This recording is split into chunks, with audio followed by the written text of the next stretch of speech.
What's up? This is Saladin Salam for King Corso, Conor Depressor, and Neapolitan Mastino. Historical talk. Excuse me, let me fix this thing up. Alright, I want to read you an article from Vito in indivieri, the dude that owned Blood. Oh, shucks. Alright, this is what he says. It says, when did you start to breed witches? Excuse me. Let me start this thing over again. When did you start to breed which was the first dog? And where did it come from? Vito says, my passion for the Cane Corso was born in the 70s, but I started to breed selectively in the early 80s. When, in collaboration with the Mr. Rocco from Coco de la Sierra, FG. I monitored I monitored a litter from the maiden till the weaning. My dear Mr. Rocco gave me for a compliment and the sacrifice realized of a puppy, but the luck was not in my favor, as within the first 3 or 4 weeks of the puppy died suffering from parvo. Okay. It says this was one of the first obstacles I encountered. But when I decided to breed, to stop the environment in which the dogs were born, then farms, they could not survive. Their antibodies became harmless to the entire litters, died before I could to do anything. And this cost me years of sacrifice, so my recovery work and the breed selection would progress slowly with the considerable difficulty. It isn't easy to remember now which was my first dog in ownership. Also, because when I started to breed, often I had many difficulties and had to borrow farm dogs and return them after the litter. Of course, one of the first examples of my property was Zara, a female from the area of Sierra Leone. I'm gonna say it again. Try to say it again. Sierra Leone. Born in 1982. The specimen in which I had a property in my work, a selection of recovery of the breed, started by the early 80s, has been Plud, coming from that area of Menderfadona. And he, alright, like I was saying, I'm going to stop here for a minute. Plud is the father of all of your dogs. That's coming from the Delrum lines. So he says, now, in previous interviews, he was also saying that he couldn't find these dogs. Now, all of a sudden, in this interview, he's saying that he went to go borrow some dogs. He bred some, but they died. He went to other farms, got dogs. So they couldn't find the dogs in the 70s, supposedly. All of a sudden, he's going to these farms and he's finding dogs. Okay. Arrived to my kennel in 1987, Plug quickly proved himself to be an exceptional producer. He became the biggest stud, and he gave me champions who are well known to all of you. Now I want to stop here. Now, he said 1987. So the year after the fact, in 1988, Mike Satilli went to Italy and brought back the Basharos, which is the kind of depressor, which kind of looked like Plug too. Like really, they kind of resemble. But all right, but I'm gonna keep reading though. But just to keep you focused on time frames though, 'cause that's when 88. That's when the original litter came in. But all right, which dogs was your first own bred cane corsos, which would become the most important of your breeding, and what year was it born?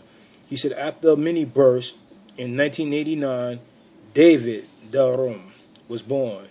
So that's the David dog. He said at this time he was unique due to the morphology and to his quality as a producer. David formed part of my breeding, giving significant improvement in quality. He said, could you have 3 to 4 own bred dogs or more, among others, which turned out very important in your breeding program, or your breeding, excuse me. He says, hold on.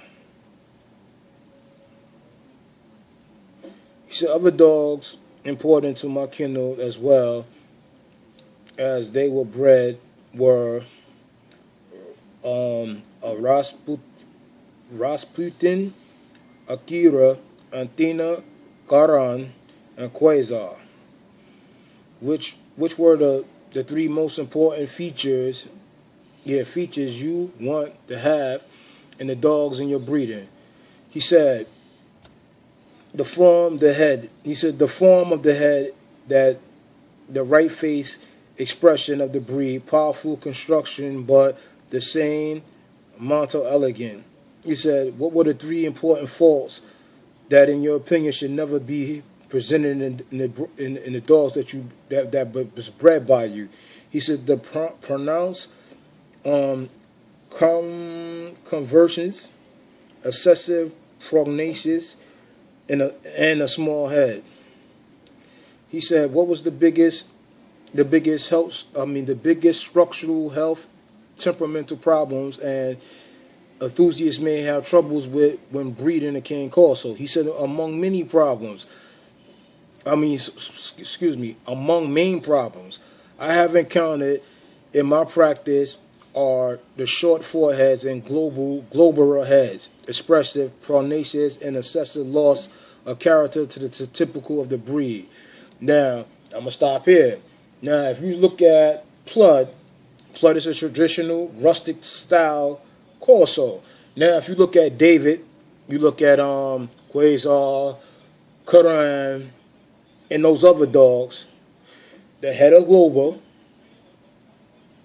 and their muzzles are starting to get shorter. All right, let me keep reading. He says, so what is your opinion about the actual general situation of the breed? He said, during the recent years, the breed has grown rapidly, becoming recognized and appreciated all over the world. However, taking part of a spectacular of numerous conferences and exhibits, I realized that in many cases, the dog breeders have selected the dogs of hyper type, reducing the size. I have seen many dogs with the short foreheads and selective globular heads. Another aspect that has left me flickering in the loss of the characteristics typical of the breed quality that in the past made me literally to fall in love with the cane corso. Now, again, if you look like I said, his dogs, the mother dogs are hyper dogs. Doesn't like Plud, so you can tell that he's starting to add boxers into his dogs. Now, the detrimental aspect of this, people, is this: when you start breeding boxers and other dogs into the corso, you're going to alter the corso. You're going to change the corso in looks and appearance. So now, if I start line breeding, say if I had Dellum dogs and I started line breeding on them, right? Of them earlier specimens that he mentioned, eventually the boxer trait is going to come forth. Thus, your Chino dog. It is what it is. All right. And that was it. So, with that, I'm going to leave that there. But just to go to, like I said, to show you, everybody says this guy's an excellent breeder. He does his thing. He's just phenomenal. Yo, you can't get his dogs like that, this and that and the third. It's obvious that this man bred boxers into his dogs. It's obvious, too, like I said, if you listen carefully, he said he got blood, what year? 87. Also, he said 87. That's when he got plug. He said, I guess plug came from the southern part of Italy, etc. But plug, like I said, does not look like the rest of those dogs. If you get plug lineage and look at his mother, his sire, and their parents, they don't have the look of Quasar. They don't have the look of David and the mother dogs either. So this should be telling y'all something. He went to, like I said, they couldn't find the dogs, and now he's going to farm or. And again, people, all that I'm going to say is this: you can't make this stuff up. This is not from my mouth. I'm making it up.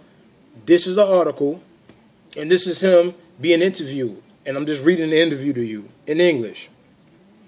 So, with me saying that, hopefully, you know what I'm saying, you do more research, and you see things for what they are, on some real stuff. He's one of the recovery breeders, man.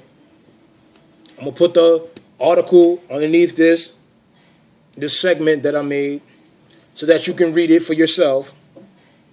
So it won't be like, yo, he sat there, he lied, no. Because again, in Can Corso, Carne Depressa, and Neapolitan Mastino Historical Talk, and on my YouTube channel, Saladin, we gonna learn this year. We gonna learn today. We gonna learn today. And that's real talk. These other enthusiasts don't get into it with you on the aspect of this history thing. We gonna get into it today. We gonna have everything put out there on the proper perspective of things, man. And we gonna learn. We gonna learn the do's and the don'ts. And today's corso, stop trying to do what the Italians are still doing, is scatter breed your dogs. That's number one. Two, don't add other foreign breeds to the dogs. Don't think you're fooling nobody. They're not fooling nobody, and if you do it here, you're not going to be fooling nobody either. You're going to get flagged eventually, and it is what it is, man. You know what I'm saying? So, like, don't do it. Watch your confirmations.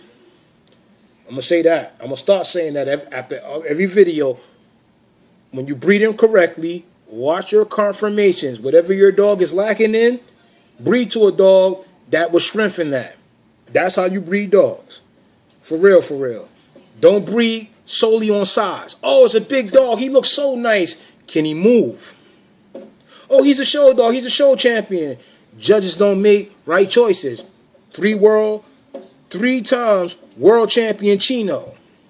So, again, judges don't make the proper decisions. So, with me saying that, watch your confirmation, watch your temperaments. Watch your temperaments. But okay, Saladin Salam. Peace and blessings, y'all, and I'm out.